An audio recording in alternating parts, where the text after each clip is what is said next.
we don't consider it a negative to say, vehicle, you're not going to, what was it, pick your fingers. That isn't a negative. Vehicle, you are not going to pick your fingers.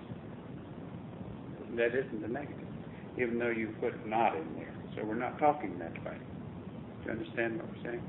And you can carry that to an extreme.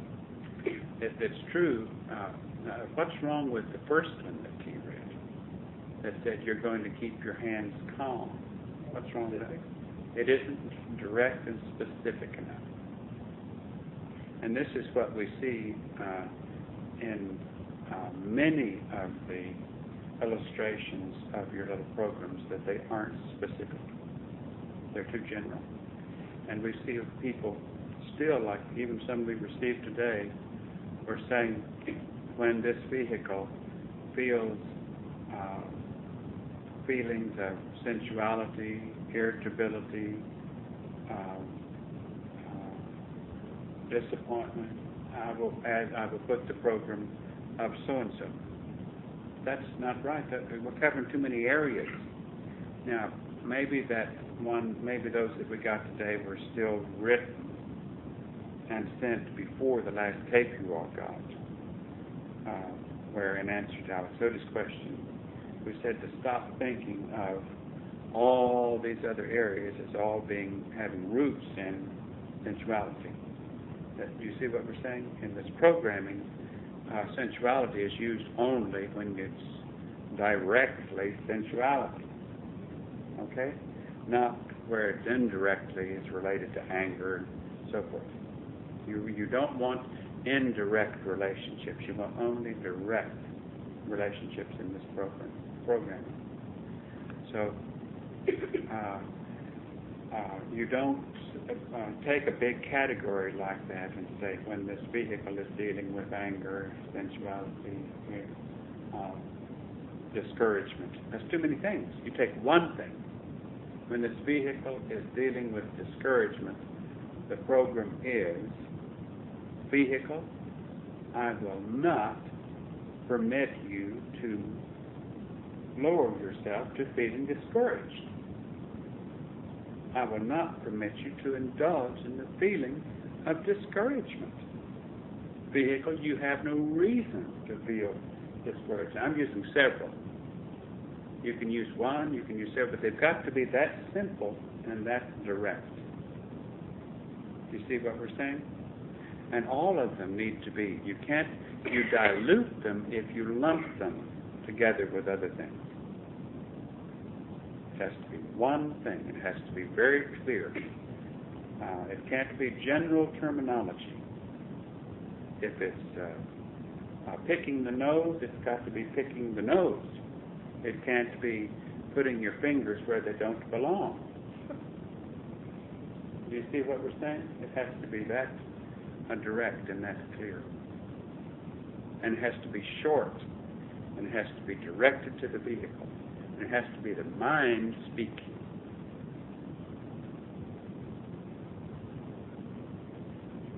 If you should feel irritable, let's say you are doing a task for someone and you begin to feel like you're getting a little irritated, that's when you begin to send out talking to your vehicle. Vehicle, you are not going to allow you are not going to become irritated. You're going to not respond to it. Do it right then. In other words, don't read off your task all during the day, and then when you begin to feel irritated, become irritated. It doesn't help. Yeah, these programs aren't any good if they're done when the incident isn't occurring right then. You have to practice it, and this is how you're sending. That's when it's more effective, when you are putting it into practice. It doesn't. Yes, that's right. You just don't talk about the sunset when you get up in the morning, right? You have nothing to relate to talk about the sunset except memory. And you don't even know what the sunset's going to be like that day. You only remember what sunsets have been in the past. And it's the same thing with each one of these programs. They have to be pertinent to the moment. They have to be pertinent to the thing that is about to happen. We stress about to happen because once the tape has played, the program is almost worthless.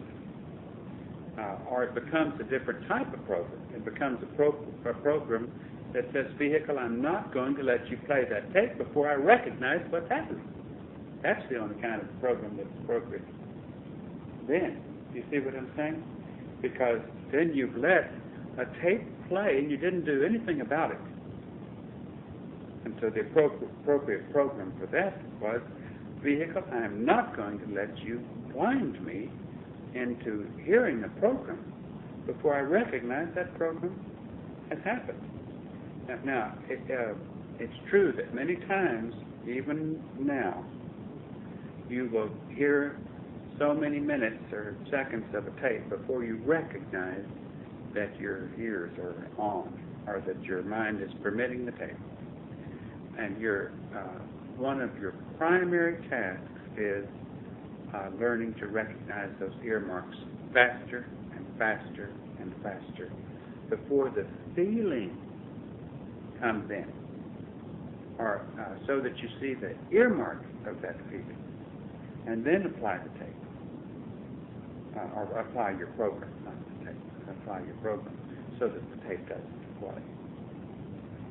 Have you, this is off the subject in a way, but I thought it'd be fun, and maybe someone has done this, and if they haven't, it might be in a segment that I haven't read that far into, but and I remember one segment, I remember a couple of segments that people put where they were comparing the human vehicle to a computer and saying it was, I think, Cameron wrote and some others on it was, what was yours? It was an organic computer. Did you relate to how, what are the ears? What are the ears? Come on, somebody, quick, what are the ears? Huh? No. The keyboard? No.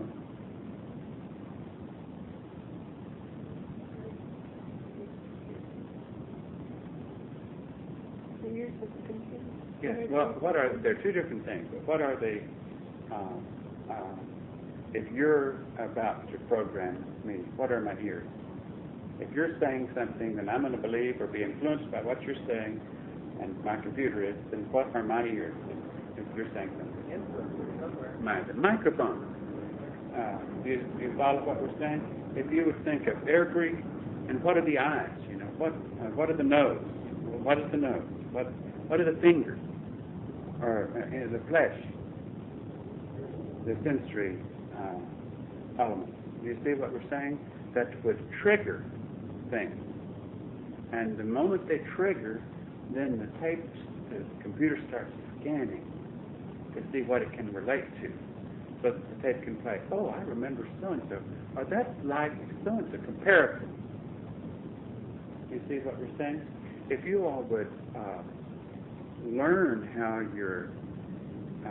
the design of your computer at this point of its primitive development is designed and see it more clearly, all the aspects of it, you would be quicker to have control of the scanner or of the microphone or of the light meters or whatever it is, the different aspects of the vehicle that acts as an electronic group of components that house in it all types of programs, and that where slight things can occur and cause those replays to occur, and comparative ones and related ones, and everything. It's just like it has been so designed that that when one program is programmed, that it automatically has a tag on it that initiates another program and another program. You see, if you would realize that, so that when you're listening to your brain operate, you are recognizing the design of your computer. So, and by recognizing its design, you can more quickly get control of it and stop those different things as they happen automatically, because so many times you let it go through nearly all of its functions before you awaken to the fact that your vibrations have lowered a mile while all those functions were occurring, and you were just appalled at what all has transpired. As you recall, the tapes that have played, they can play so fast that in a matter of a couple of minutes you have listened to half a dozen tapes. I mean, all the way through. That's the truth. When Melody and Schroeder were talking about how long it would take for some tapes to be transferred, say, from Austin over the Apple into this unit here, and I thought, well, it works almost as fast as yours. Even though it works fast, but your brain can recall instances and related instances much, much faster than you could say the words, or than you could possibly get them out, even if you were the fastest talker there was. Much, much faster than you could type it, or than you could even see it on a reel. It's more like if you played the reel at a very, very fast speed. And your brain is equipped to go and stop a frame, and then, again. And it'll stop at the frames that it has been accustomed to stopping at, again and again and again. I was just thinking computers do the same thing when it sends information to a printer. It can go so fast, and then the printer, which is the talk, the voice, it can't do it as fast. The computer has to wait until the printer says it, then it can send some more. That's right. Well, this little thing we talked about a little bit, you could go a lot more into detail in a segment.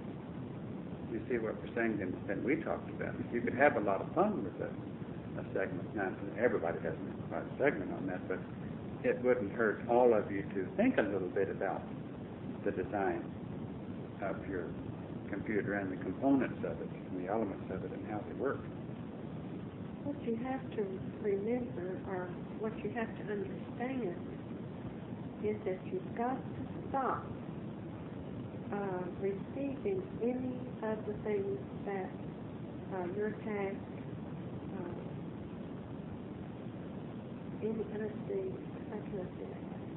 you have to stop receiving anything that is your task.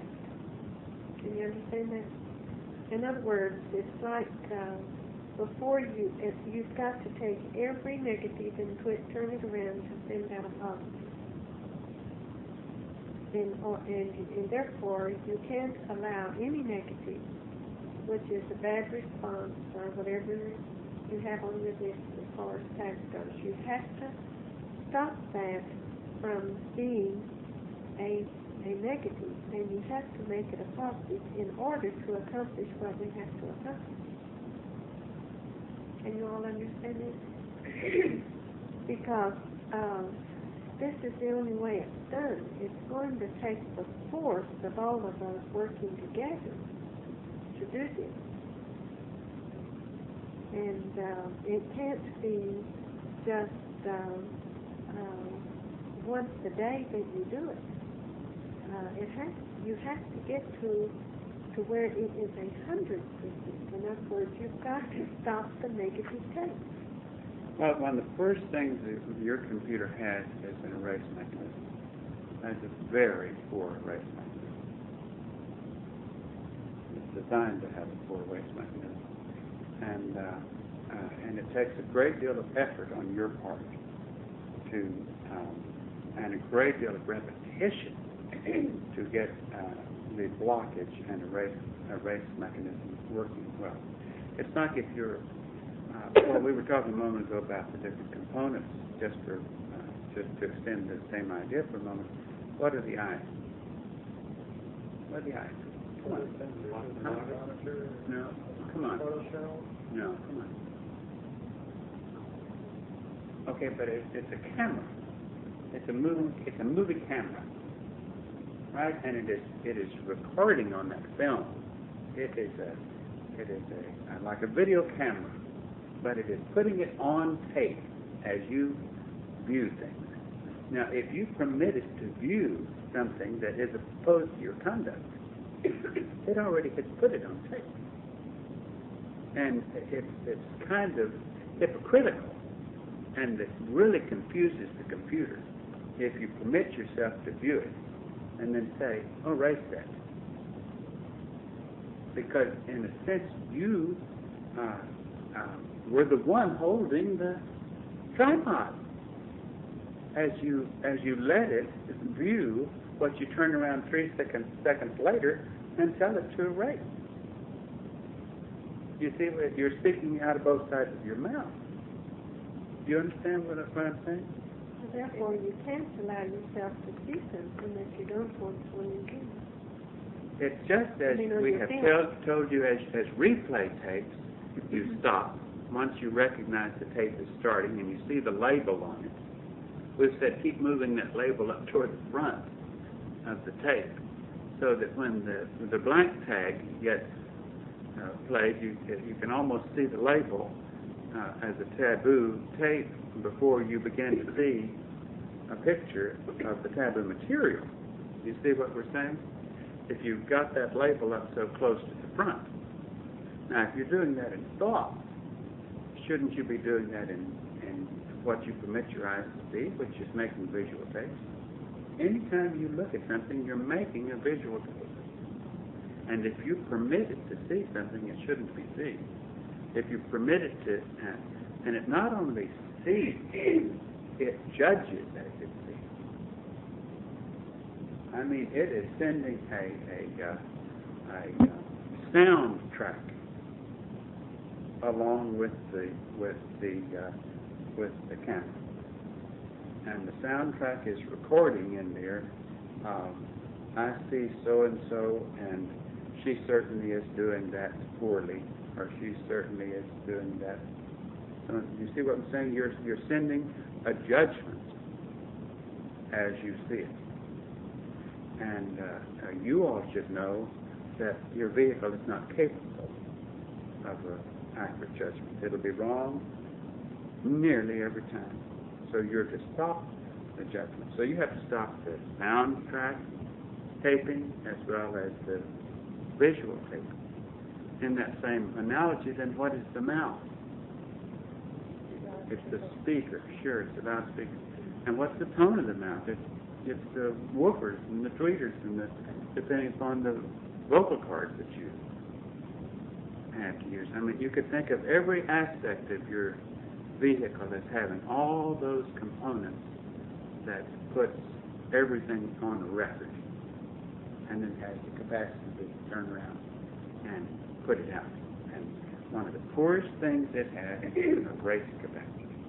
It even gets curious when you want to erase something and almost wants to make another tape, a dim copy of it while you're erasing it, because it doesn't want to let go of it. Well, that's for a reason, though, because these computers are built to record everything you come in contact with. And you're constantly trying to stop it and let come into your computer only what you want to come in. It's ultimately, like T says, it's a good characteristic of the way it was built, that it wouldn't want to erase. In other words, if you weren't in a primitive vehicle, if you were an extremely advanced vehicle, right next door to becoming a member of the next level, all those characteristics of non-erasability and so forth would be excellent characteristics. Right? Because your conduct and your things you would see and say and judge wouldn't be way down here in this primitive area of where your vehicles are now. Am I making sense to you already? When you, I'm a little confused to think that when you see something, if I saw something like especially like standing, and I see something like think,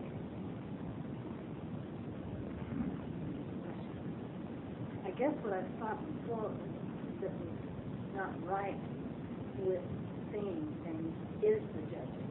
that it wasn't just what you're recording, just by seeing, but that the problem is the judgment. Well, that's true.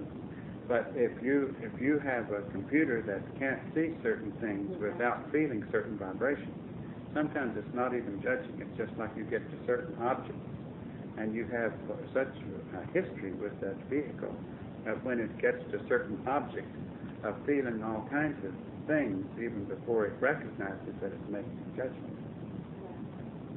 Then what, at that point, if you suspect that that's going to happen, because you can sometimes tell something like that is going to happen, you would avert your eyes. Well, if you get that far, but you take the safe route.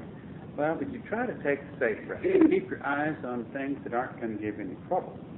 You keep your eyes on things that are needed to keep your eyes on. It doesn't do any harm when you're going down the road to notice the street sign and this, where the pizza hut was, and nothing is causing you disturbance, unless you happen to have a particular vehicle that has a long history of being extremely disturbed by pizza hut. And then you don't see the pizza hut. Even like when it comes, even it doesn't even see it. It's just like it's already been programmed. When that image gets there, eyes go right on by, and there's a big blind spot. Don't register. It doesn't register. But you don't look at it and say, I'm not going to register. Because when it's registered. Yes.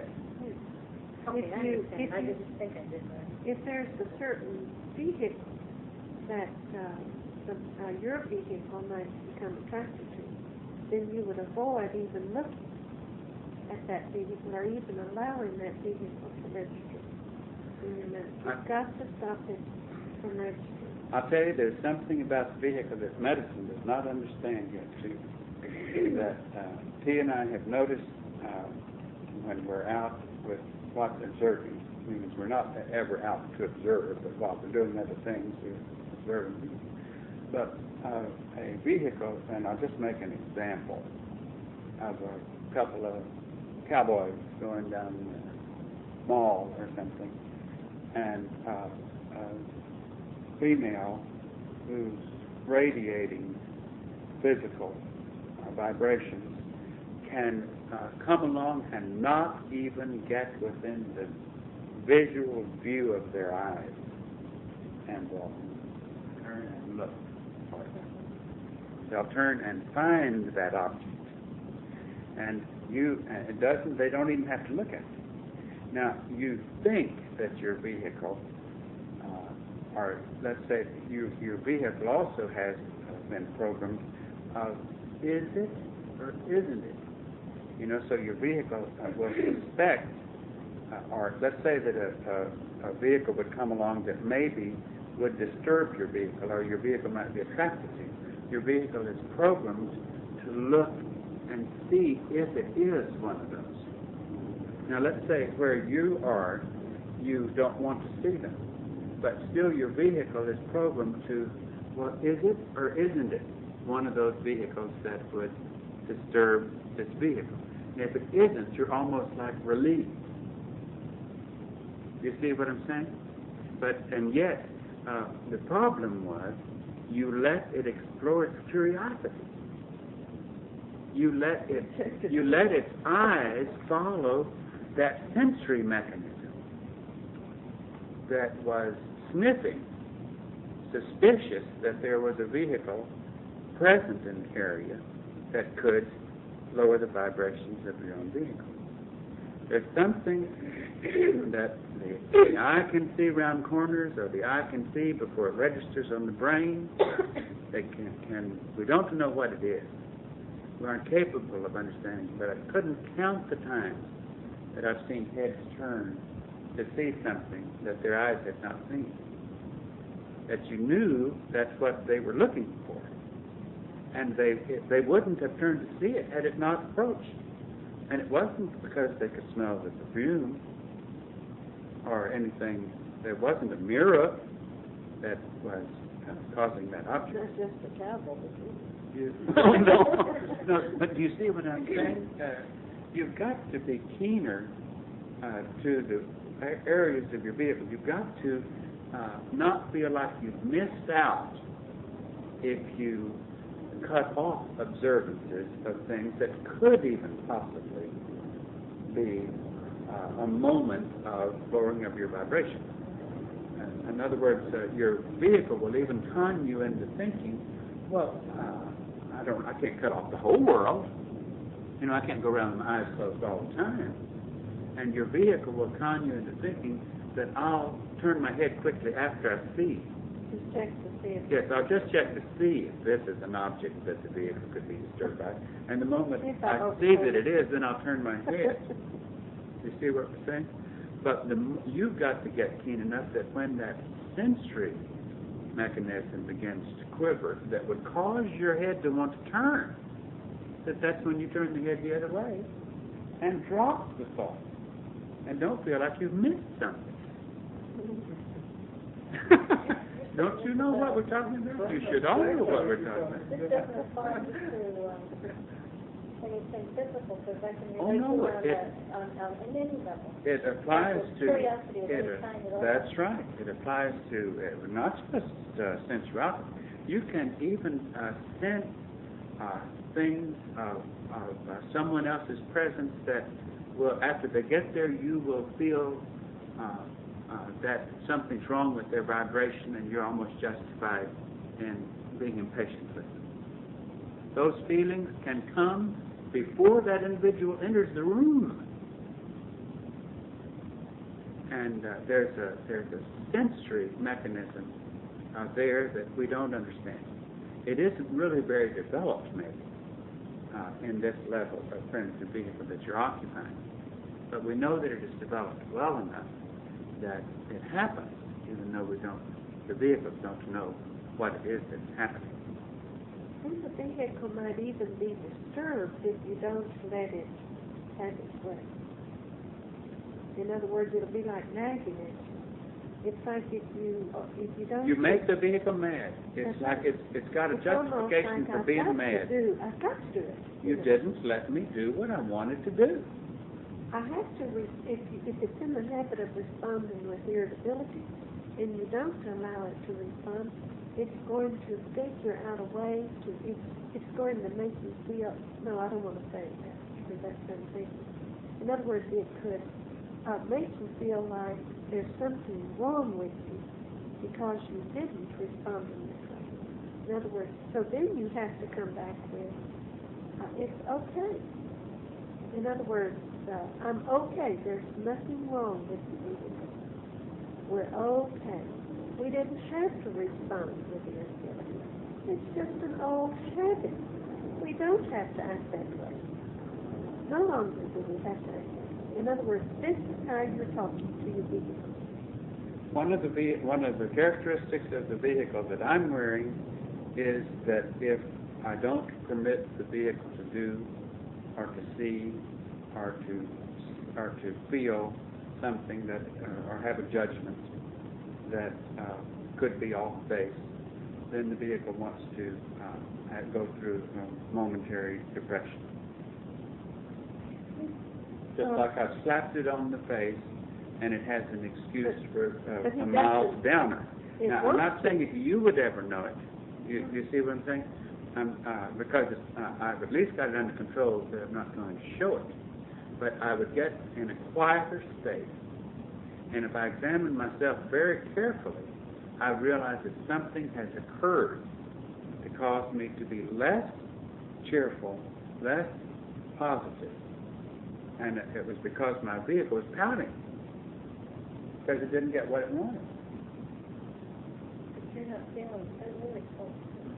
You know, if you could just separate yourself. Now, this vehicle, the vehicle that I have here, I've used, I don't care. I don't care about that. I don't care about being irritable. I don't care, That's what you say to it? This is what I say to my vehicle. I don't, or I say to the vehicle, you don't care about being irritable. You don't care to see that, or whatever it is, you know, if that's your attacking. In other words, sometimes I use that with the vehicle, and sometimes I don't.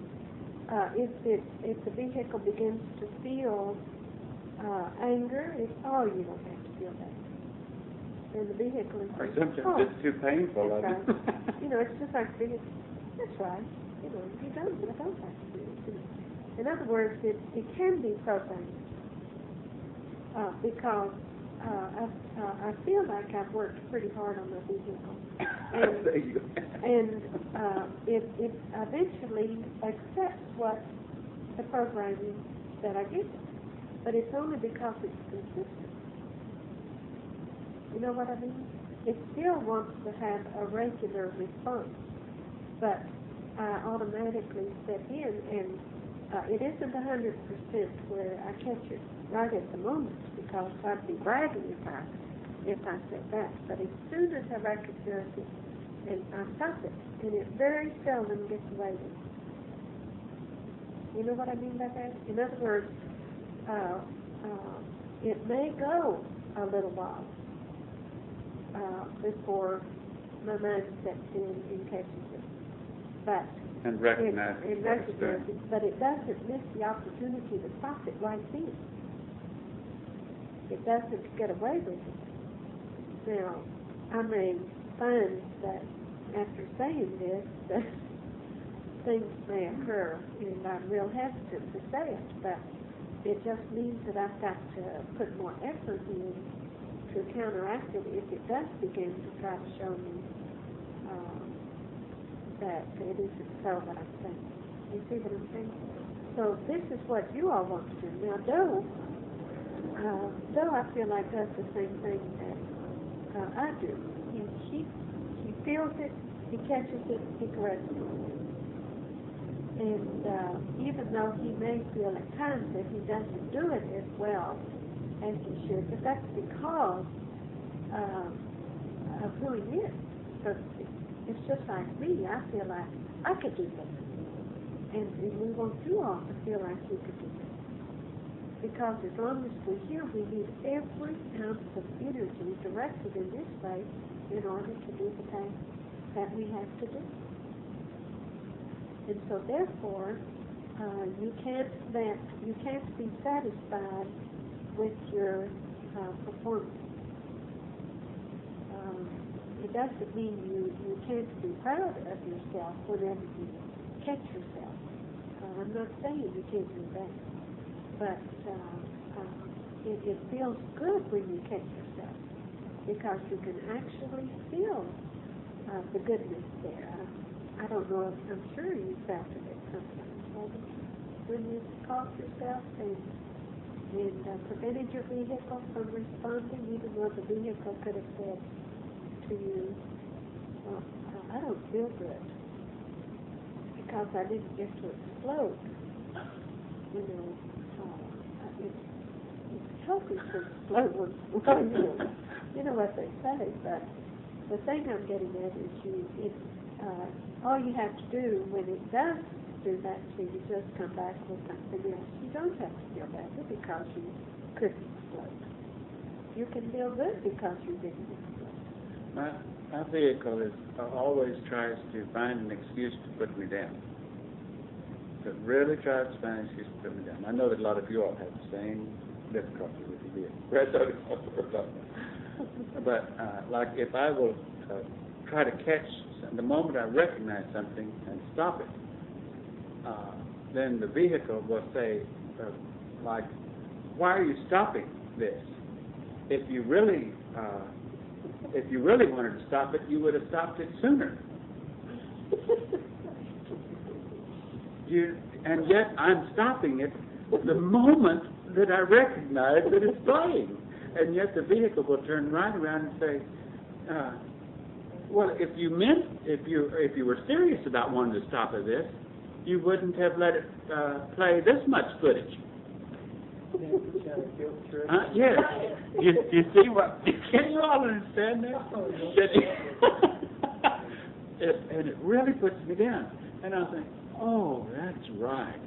You know, I mean, oh. All he has to do is tell me about it, and I say, oh, for heaven's sake. And I'll bring it up to T. I'll tell T what the vehicle just said to me, and vehicle, oh, that's stupid. You know, Because the vehicle will try to run me down, will try to do anything it can to discredit me. Constantly try to discredit me. And I only say this because I know you have to feel, all of you all have to feel the same thing. And yet I know that the fact is that the second my mind recognizes what's going on, it steps right in. But that dumb living plant that I'm occupying comes back with, why are you telling me to stop now? If you really meant for me to stop, you would have stopped before I got this far. You know, I mean, even if it hasn't played an inch, it will say that. Even if I can't make out what the picture is, it's like a puzzle that you're making. You know what I'm saying? And you started in 2 or 3 corners of the puzzle, and you can't even see what in the world the thing is going to be about. But this crazy computer will say, why did you let that first piece of the puzzle get put in place if you really weren't going to put that puzzle together? Y'all don't know what that is, do you?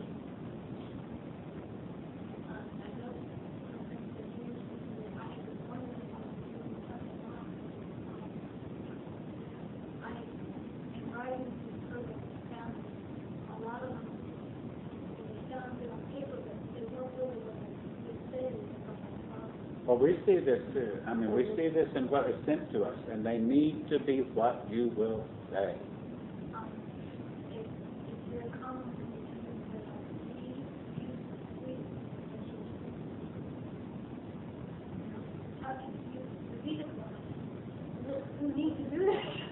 Well, sure, we're working as a team. The problem might be, say, fear of self-doubt. I would say I won't commit fear of self-doubt, so I would say... No, I say you. I think he does too. Right. I say you to my vehicle as a separate living piece of machinery that I'm using. And it has a mind of its own, though I keep a tight rein on it. It doesn't get 0.5% of what it would do if the mind of it were permitted to do what it wanted to do. It doesn't get, I don't believe, 0.5% of its way. You know how the nurse comes in and says, let's take our bath now, you know? And in a sense, when I say something, I know, if I say we, I know that it only applies to my vehicle. But, what was the incident? Do you remember what the incident where he used we a moment ago? Because I'd like to. I don't Do you remember what it was? No, I didn't know. What? Oh. Oh, when you're in irritable. Okay. I thought she was saying you don't care. Or were you saying care. we? I don't remember the we. I didn't. Where was we used? That's I'm curious.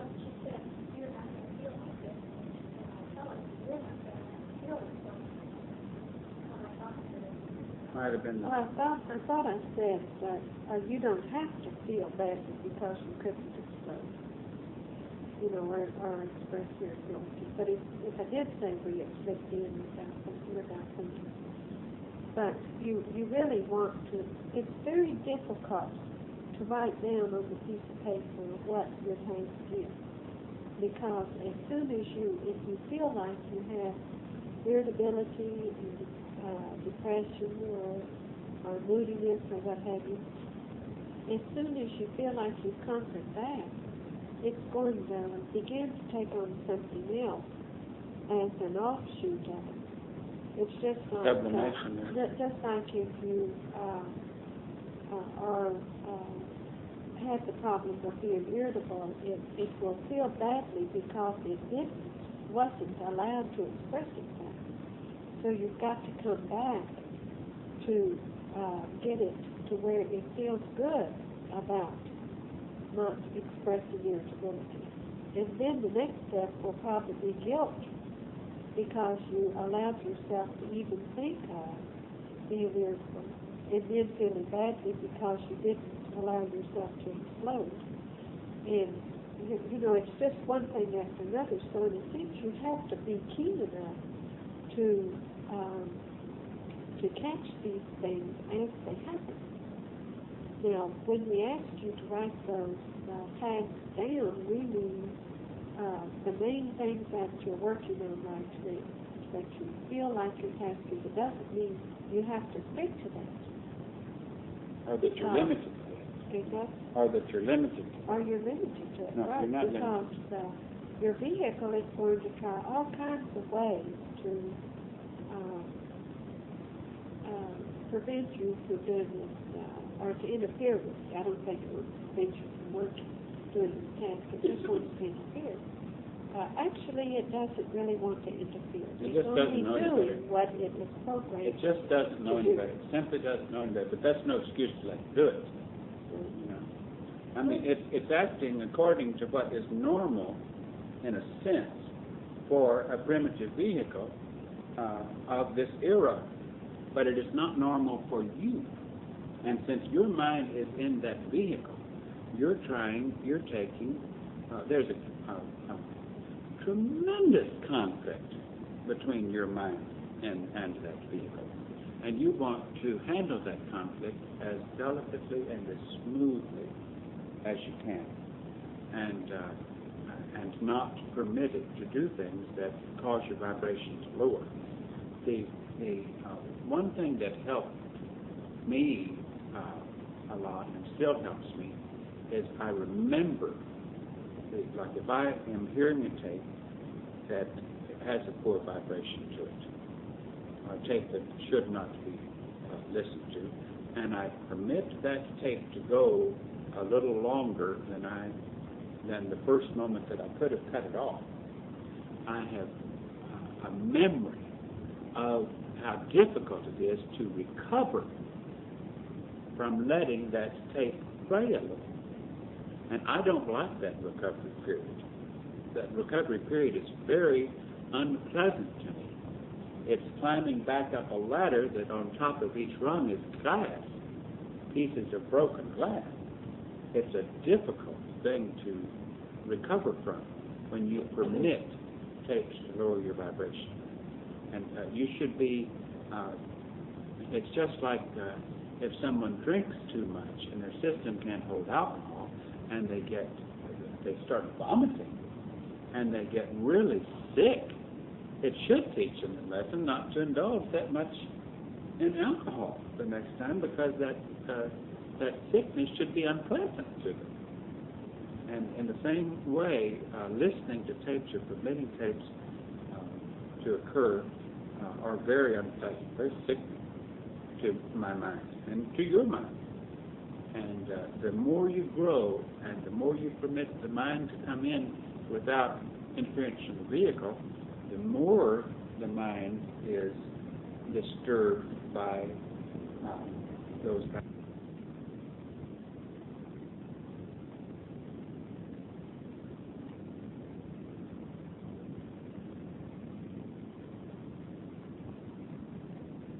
compatible at all with those vibrations, then you see how the more your mind comes in, the better your control has to be, and the higher your standard is going to be, the more obedient your vehicle will have to be, even though it will still have all of its characteristics, or many of its characteristics, attempting to be expressed at times.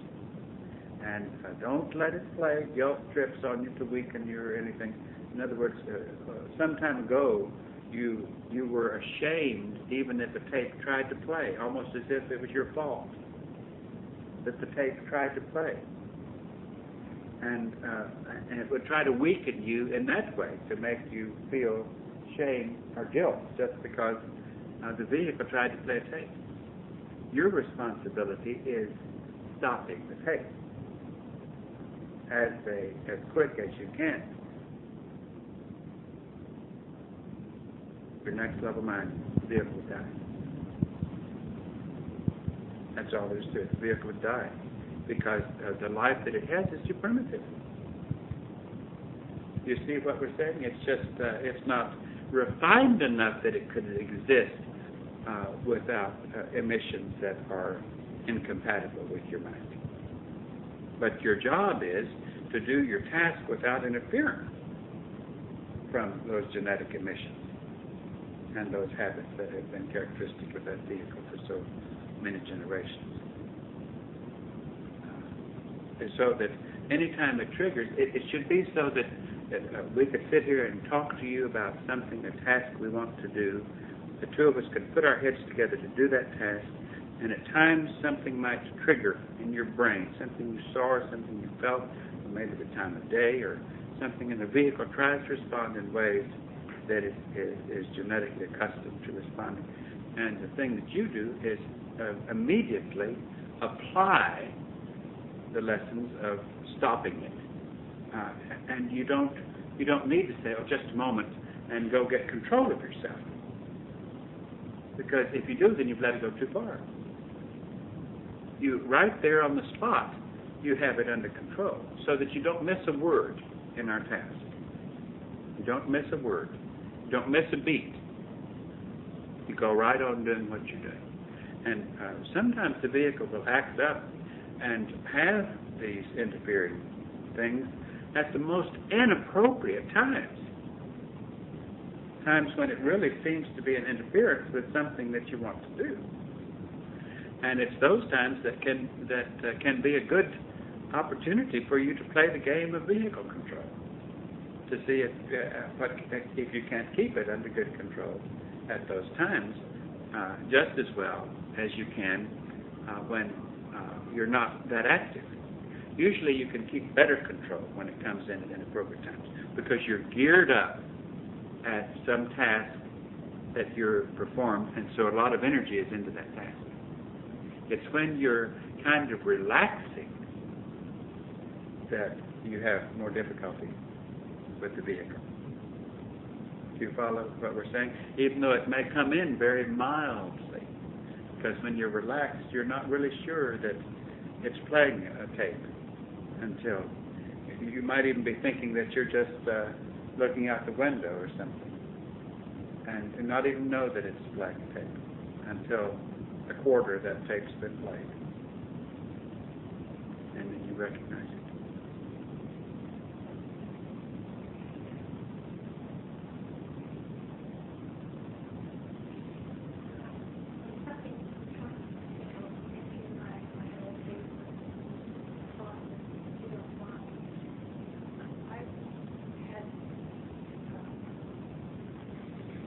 With just saying quickly, I will not respond to those. But maybe I'm saying I need to separate it more and say I will not respond to yours. Well, see, it separates better if you say vehicle, or when you're saying genes, or I'm not going to respond to those genes. No, I can see that I could say that and get a good effect from it. And that's just about the same thing happening. Yeah, I don't know if that's a good way to say it. In I other think words, that if she's you're- relating to, I said one day that synonyms that they could use other than vehicle were genes, but Well, I go know, ahead. but if you're listening to a tape, in my mind, you have to be more specific. In other yeah. words, if you're listening to a tape, it sounds more effective to say, just be quiet. I'm not going to listen to that tape, or that tape, stop thinking about that vehicle. You don't have to listen to those kinds of things. I don't want you to listen to those things. Well, these are different ways of saying it. Don't you Okay, think? yes. Now, this brings up a good point. You don't have to honor that tape by, in silence, typing out what it is that you're sending us on your list to the degree of labeling it. Do you follow what we're saying? You don't have to honor that tape by saying, I'm not going to listen to this tape about my children on a holiday. You see, that's going too far. You're giving it too much respect to even let it go that far. You see, because you know what the tape was about. Well, You know what the tape is about. You're just stopping it as the moment you recognize the tape. You know, it would be neat if you had a number for every possible tape that your computer could play, and you could say, 6:35. Get out of there. You know, I don't have time for you. You know. Well, when we were in familiar surroundings, like when we were back in Houston, we told you how different places would trigger things. And as soon as this vehicle recognized that something was about to be triggered, it was what worked for me in this vehicle was stop that. Just stop it. You know, just as you're speaking to a child, just as you're speaking to another. Remember in that show with old Dirty Harry recently? In other words, the that vehicle dog was doesn't have to sitting be there told. making all that noise, and that girl said, "Oh, be quiet," you know, and that dog. Say that again. In this show, what was it? Sudden Impact? Oh, Sudden Impact. When this old bulldog was sitting there making all that noise, and this girl was talking to Dirty Harry, and she looked at the dog and said, "Oh, be quiet," and the dog stopped what he was doing, making all that noise, and was quiet. And then it seems that's how you can do with that too. You don't have to be religious or anything. Just make it behave itself. Stop it. That's right. Now, even though on your list to us, you're labeling what it is, but just like that dog knew what it was doing, she didn't have to say to the dog, "Be quiet and stop making all that noise and slobbering." You know, you see what I'm saying? The vehicle knew what it was doing, so be quiet was all that it took. And we know in actuality that that's all you're going to say in your programming is the appropriate stoppage. You see what we're saying? But you're still talking to the vehicle as a separate individual. Be quiet, you are vehicle. It never hurts to do vehicle. Or stop that. It never hurts to throw in vehicle, even the word vehicle in the thought, because that, to me, at least it helps me keep separate. Because I don't want to make the mistake of saying I don't want to say, I've got to stop. Because once it's I've got to stop doing that, then I am the vehicle. The vehicle is now talking. And I have given honor to it. I have said, okay, vehicle, you take over. If I start saying, I've got to stop doing it. Now, we started out talking to you all more on as a member of the next level when we first started talking to you about doing it. And then we have gradually tried to clarify it more to where it's getting more down to very brief words. In other words, we always try to, when we talk to you, say things with very little clarification. We try to say a lot of clarification. But our first, if it's something you don't quite understand, at the time we say it, then we come back and we keep talking about it. You know what I'm saying? So that we keep getting a better way for you to understand what we're trying to say. Now, it's true we said, James, you don't want to respond that way. But I don't know if it's as effective as it would be to say, stop it. Briefly, stop it. You don't have to respond in that way. You don't have to become angry. And then when it feels like it has not... James is in parentheses. It's silent. You know, just like it doesn't even need, but it's still something separate that you're talking about. And then if it becomes hurt because it couldn't respond in that way, the way it's programmed to do, then you have to come back with, you don't have to feel hurt because you could not. You don't have to feel bad. You don't have to be depressed, whatever it is feeling. You see how it works? Once you learn how the vehicle responds to things, then you have to quickly counteract it and stop it. right? And it's track substitute. With the brake. Have you all recognized when, since we talked about it, how when your vehicle gets a good night's sleep, it has more strength, and you have to work harder at getting your vibration, getting your control of your vehicle back into shape? Have you noticed that there are other times when your vehicle tends to stick its chest out, tends to have a little bit more vehicular control? When are they? Magoti? Well, my particular case of the vehicle study, in the second experiment, I let ego get too much. Switching too much. Then it gets a little cranky. I don't know what it is, but I noticed it. So, just observe it. Okay. Well, it's good to observe those things. I know that anytime your vehicle gets off by itself for a few minutes or a little while, or even if at its out-of-craft task, it doesn't have others to be concerned about. You have to consciously remind yourself every moment, I am in the classroom, and I am a member of the next level, and I'm going to do, you have to consciously remind yourself of that. If you don't, that separateness of being alone or away from check partner can really give the vehicle an opportunity to start getting some strength and to try to come in very, very subtle ways to give it ego, to give it some ego back. Another place, I realize this is on trips were to be long periods of silence and where I'm not active. Long periods of silence. Well, see, inactivity, that's too. long periods of silence.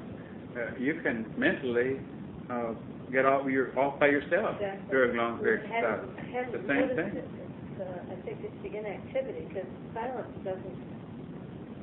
If I'm active, it's like there's not It's silence easier. because It's easier. You're concentrating Sure. on things. When it's more random, it's harder.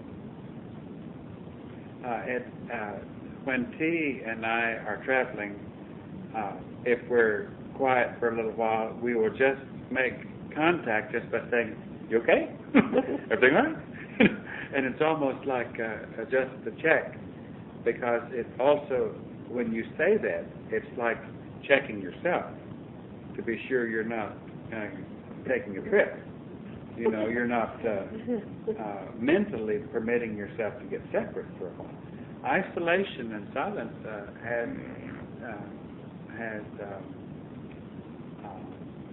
threats to it, has loopholes, has difficulty, and you really have to. Anytime when you're silent for a long time, you have to constantly remind yourself of who you are and that you're in this classroom, and check your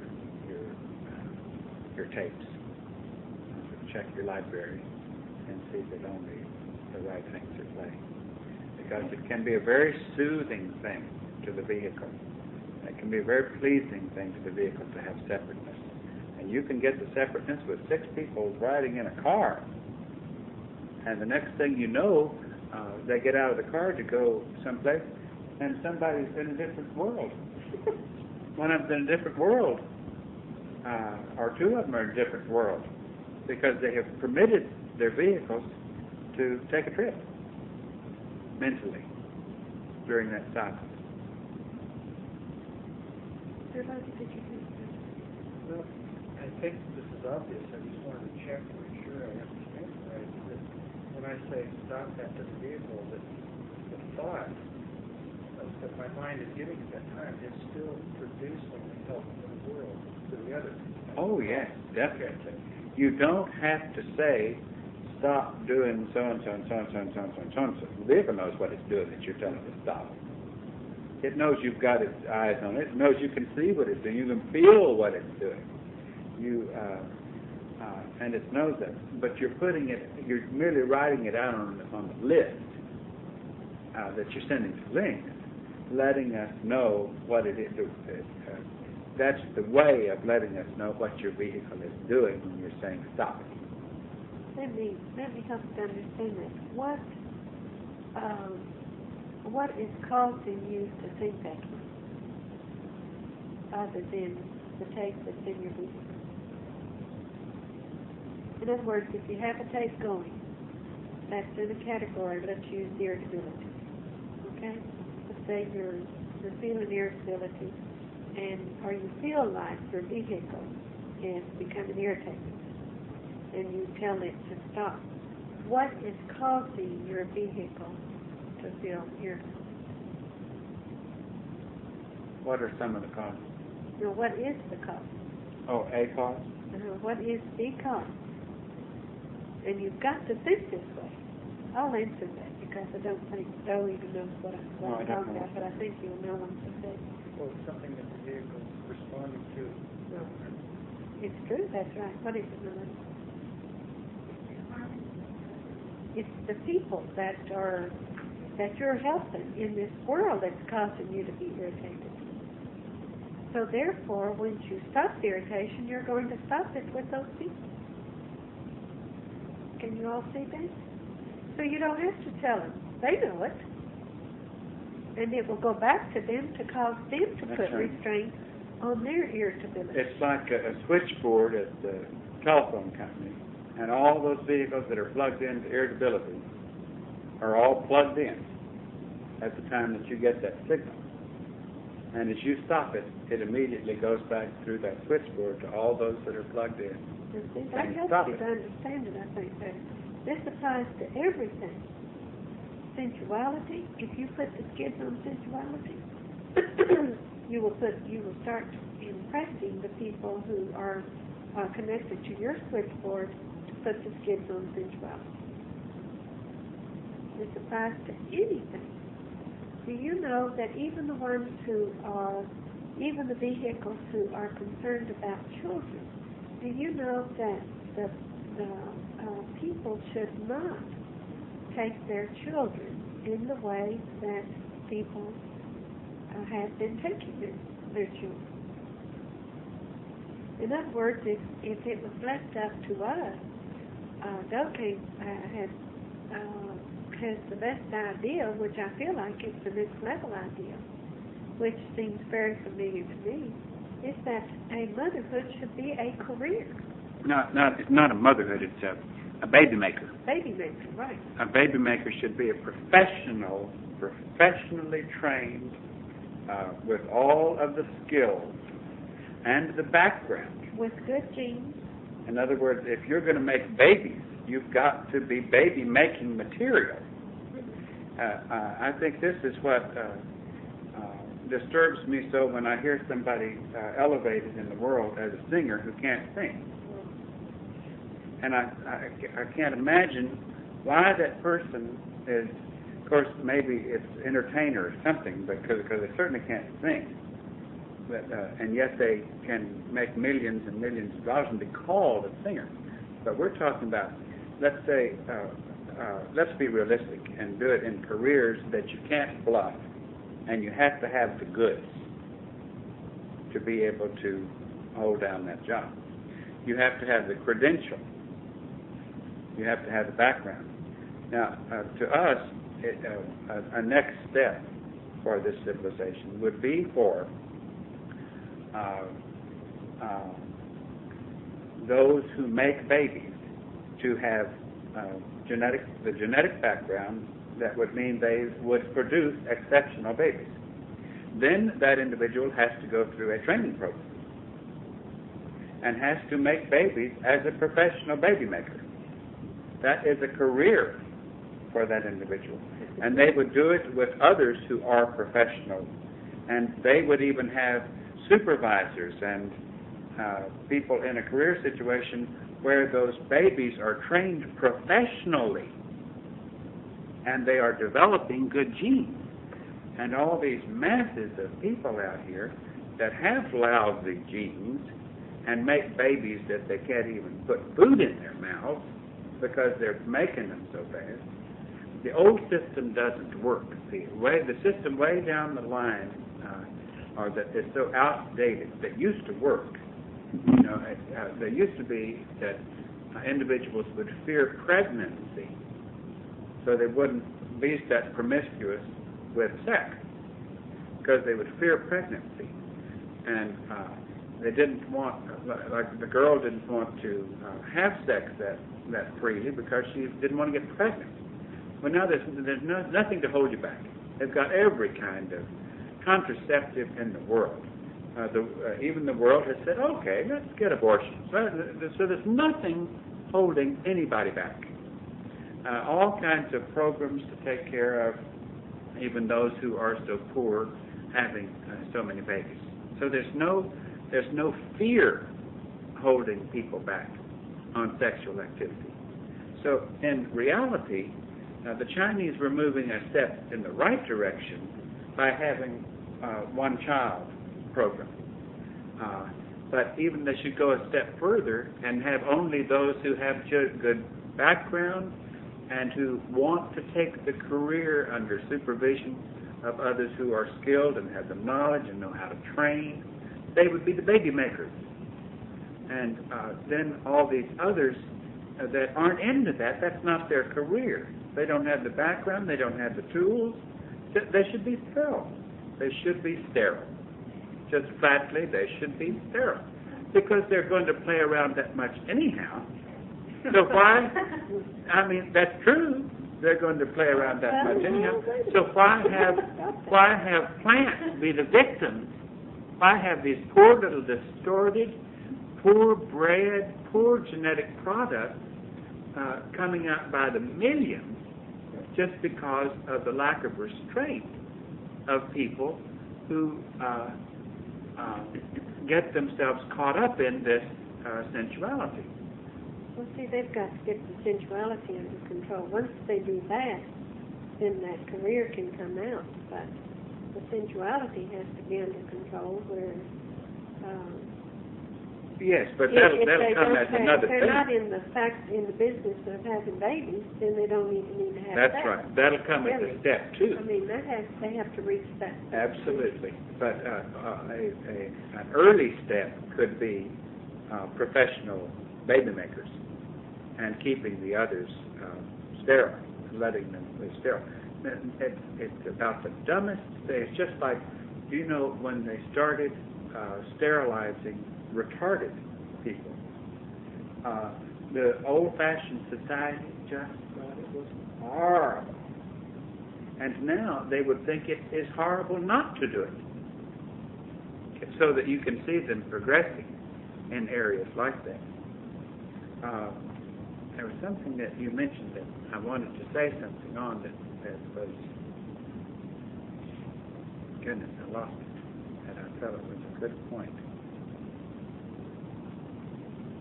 Oh, this isn't the same thing, but on this topic of the baby makers, and the baby shouldn't be made through a sex act. The baby should be made through artificial insemination and through test tube babies, and do everything to make it as fine of a product as it can be. And these poor little families, not only do they make poor babies, they don't know how to bring them up. They don't know how to help them. They have no background. They have no schooling in how to bring them up. They have, and they don't even know how to make schooling for it.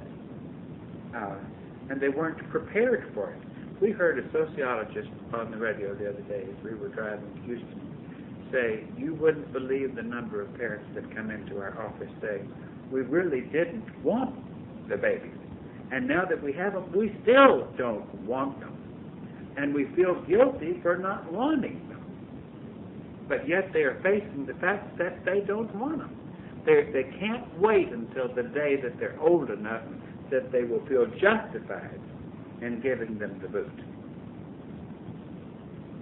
And they grow up the whole time feeling. Sure. Yes. Just think what's putting into those children's things. Now there's something else that's happening now. We don't know if this is just programming that is being given to the public or whether it's happening. But a few months ago, a movie came out called The Big Chill, and it was supposed to be the best show of the year. And of course, we went to see it, thinking that it would be something good for you all to see, which we didn't feel like it that good, any more than that terms of endearment is that good. But in that show, it had several friends who grew up together. They went to college, they went through the hippie stage together, and all these protest things that they would go Kent to. State and all that. And then they married, some married each other and some married other people. But then they got together for a funeral. And they were all staying for this weekend in this one house. And this one girl wanted to have a baby, and I don't think she was married, was she? Or she was divorced, but anyway, it doesn't matter. She wanted to have a baby. And but she didn't want to get married, she just wanted to have a baby, so she must have been single. That's probably what it was. Yeah. Divorced or something. She was divorced. So this friend, this couple, and this who lived in the house, who had all these people as their guests, because of their friendship toward this girl, the woman offered her husband to this girl to impregnate her so that she could have a baby. Now this is what they're programming people now to do. We've seen. This is the second thing that we have We seen just recently saw that same idea promoted, that about the most generous thing that a couple could do.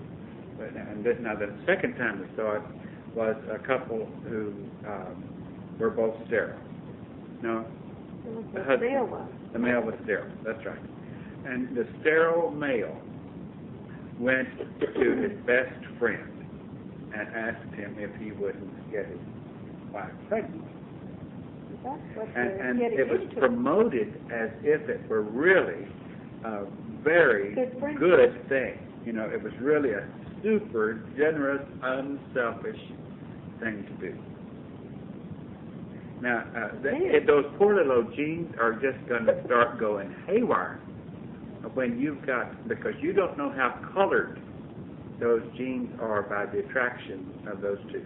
And you don't know how confused those genes get when this husband, who's supposed to be loyal over here and has directed all his affection in relationship to the genes in his relationship with his wife, now he suddenly is asked for a short period of time to divert and have love affair, even though it may be a matter of an hour's love affair or a 30-minute love affair. He actually directs all that affection. And like in these movies, they even, they'd have champagne or wine and start getting close and kissing, and, it was courting, so that it was really getting into a very brief love affair. And then they were supposed to be able to pull out of it so much the next day as to see each other as the greatest gesture of friendship. Now, we know that can't work.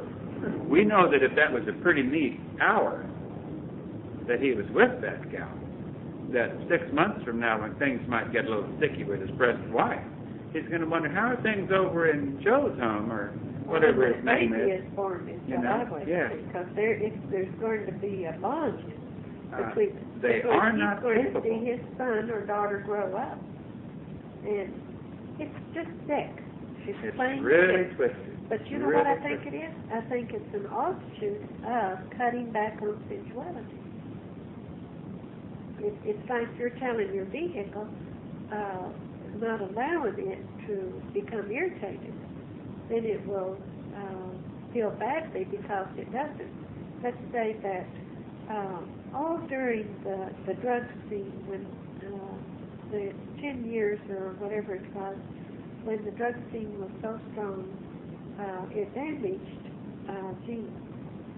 And I believe it really destroyed or damaged a lot of vehicles so that they couldn't reproduce. Because there are a lot of people now who can't reproduce. because Sterile as a result. in other words, it happened in order to, let's say, sterilize it. And then for them to figure out a way to reproduce when it wasn't, when it's already been set up that they shouldn't reproduce. Do you see what we're saying? They don't understand it, but... No, it's like it was a good thing. It was. You know how often we have said that what appears to be a bad thing, the next level can take it and turn it into a very positive thing because they can see. It's just like we know that the next level brings in the venereal diseases. That they are just fast at work bringing them in on schedule in order to control, and they will bring them in more and more and more to put fear into these people because nothing else will stop them.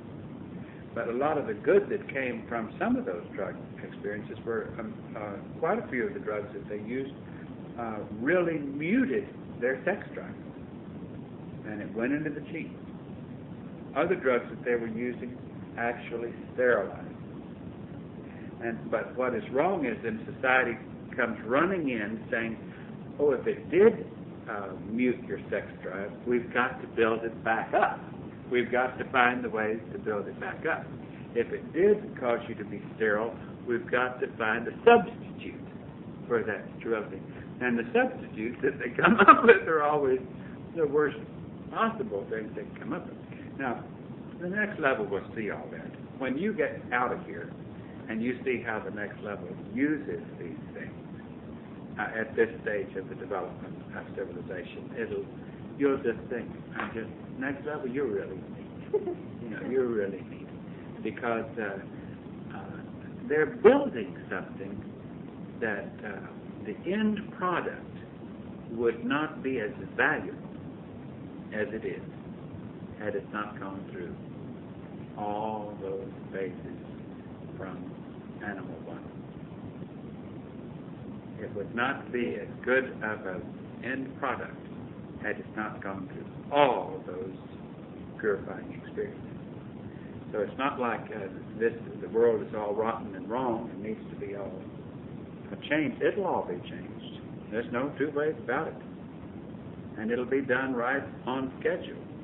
And a lot of it that will have made the choice to go in wrong direction will become waste in the process. But it's just the way the garden grows, and it's fantastic. Nothing is lost. Nothing. Well, you sure got into a lot, didn't you? Did I turn this tape off? Bye-bye. Gave us a good example. We're trying to look for examples of how people are beating around the bush in the program. Songwadi just brought up that sometimes the program that I put and that was on my list was you want to be ready for a task when it comes. And we said, how would that be? How could that be on your list? And she said, well, when my vehicle is feeling apathy or something similar to that nature. And we said, well, then the program should be, vehicle, stop it. You're not going to feel apathetic. And that would be direct. But it would be an indirect program to say, I want to be ready for task. I want to be full of energy and ready for the right task when it comes. That's not what you're concerned with. You're concerned with vehicle. What are you doing that is unlike next level conduct? Stop it. And what are you doing at the time you stop that apathy? What is causing you to feel apathetic? Delody has the answer. What is it, somebody? That's right. See, Songwadi, you've got to, I hope everybody hearing this tape understands what he's talking about here, because you all have a live network. It's like, what do you call it when on a board, an electrical board, where the circuit, yes. You're all connected with the circuitry of characteristics of all the humans out there who are experiencing that characteristic. And you are the object of where that characteristic is aimed. You're like the sponge that when something happens that causes them en masse to feel that characteristic, it hits you. And it would be better, even if it isn't that circuitry, it would be better for you not to know whether it is your own vehicle responding to something, which more than likely it isn't. Let us explain it today.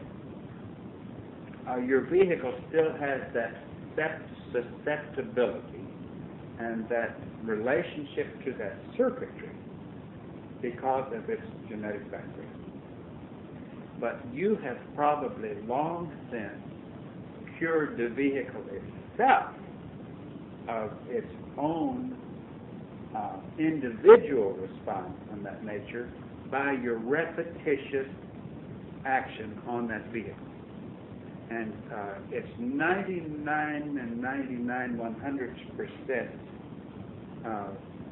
sure that when you're feeling that, you're getting it because of your connection with that circuitry, with all humans who would relate to that particular symptom. It's 99% and 99/100 sure that it is not initiated from your vehicle. It's just that it is you who are connected to that.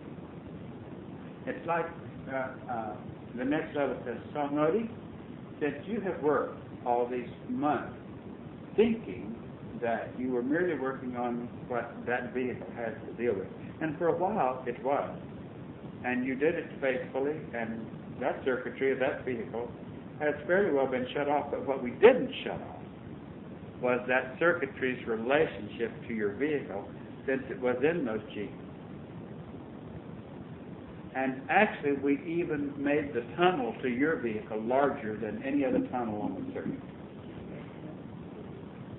And you may not like it, but that's the way that we have done it, because you came here accepting a task to not only give you strength, but to help you plan. And you, like the little guy in Mission Impossible, said that you've accepted this mission. You were asked before you came, and you then said, I'll accept this mission of this task. And you knew what it was before you came. And now you're waking up to the fact of what you accepted. Do you follow what we're saying? Now, so it would help you anytime you are feeling that characteristic to know that it has not been initiated at your vehicle. Your vehicle is still a receptacle of that characteristic because it was in the gene. And it still wants to respond because it's getting a heck of a dose of that characteristic. Can you see that? But it's still not initiated at that vehicle. It's not even initiated at those vehicles that are sending it to you. It's initiated by what they are being subjected to that is causing that response, whether it's from the heavens or something that the heavens is creating on the planet at that moment that's causing them to respond. But they're responding in order to help those genes improve. So they have now here's your big chance. If the next level sends out something to signal 5 million people at a given moment on apathy, and Sangoti is overcome, and her classmates who have been assigned category 13A, apathy, you have been assigned it, and all of a sudden you feel it. Then it is your task with intense strength to say, apathy, I have no time. Stop it. Period. You don't need to get wordy and go on and preach it a sermon. The shorter message you send back, the shorter, stronger, less diluted message returns on all those circuits to all those who are experiencing apathy. Now, what overflows from you, in other words, what you aren't able to control, it goes to dough. Thank you. So if you do a good job, then I have less to do. Now, what dough overflows That's from right. dough comes to me, That's right. and I get very little. Well, But I he wish you gets- got less. But there are times when he does get quite a bit. I mean, this is how it works. And there are times when I'd give anything if it didn't overflow to tea. And yet I know that it overflows. And I don't have to say anything. I don't have to do anything. It's just what I am working against that tea automatically senses. And by now can usually label. And I don't have to have any mood hanging around me or anything else. It's just that if I wasn't able to handle it and send back a strong enough signal so that it's all going out and going back to where it came from, then and I'm a little oversaturated, then tea can sense it and it begins to creep so that she has to deal with it. Now, the funny thing is, in the process of going over there, a lot of times it can flip. It can become something else because it might hit areas that tea doesn't even have circuitry on. You can understand that. But you don't need to understand that. But there are a lot of areas that tea doesn't even have circuitry on. Doesn't even have circuitry on. And you will one day not have circuitry on. And does that come back to you again? What's that? Maybe that's No, I said when it's more than I can handle, it will still reach tea, but it will have to, it jumps into another circuit. But it can be stopped. It jumps In into other another words, circuit. it can be stopped, but it's like if it goes beyond me, then the next level will have to step in and stop it, or the person who's working that's next to mine. For example, if tea's genes don't even have a circuitry called apathy, then it has to go to a circuit that tea's genes can relate to. And even a circuit that tea's mind is so strong that the cap she keeps on things, it has to find some pretty sneaky, limited areas to even get in there in order to get something going back. Do you understand that? Does it still then have the effect Oh, yeah. of killing the apathy to the world, Absolutely. even though it may be something else for you? Absolutely, but the filter is it usually goes back. It usually goes back to the path in which it came, the path that it came. It usually stops. You know, it's a method of stopping it. It's just like having brakes. What I meant that it goes back is this channel that it came still remains the channel to reap the benefit of it stopping. In other words, stop goes back. Stop goes back. To the human. Yes. It says stop that being angry or... Goes all the way back. That's right.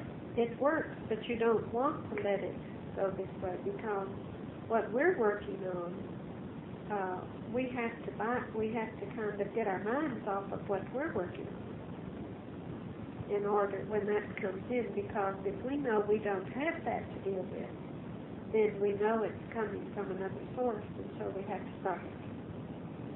And you don't want us using our energy to do your task, even though we're working on maybe the same thing, but it's on a different level. Can you understand this?